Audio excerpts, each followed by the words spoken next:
A language dies when the last person who speaks it dies. But you know, sometimes people say it dies when the second last person who speaks it dies, because then the last person has nobody to talk to. Well, of course, languages have come and gone throughout history as communities have come and gone. But what's happening now is something really quite extraordinary.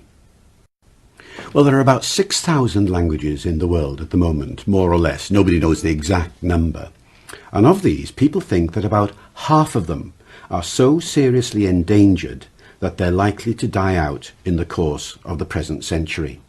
Now, the present century is 100 years, half is 3,000 languages, so that means one language is dying out somewhere in the world, on average, every 2 weeks. There are all kinds of reasons why languages die.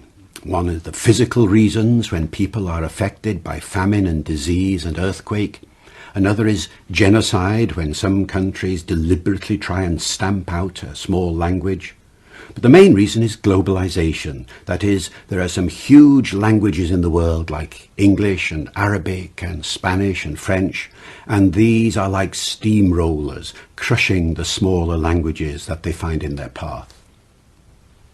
A great deal can be done to preserve an endangered language. The first thing is that the people themselves must want the language to be preserved. That's very important.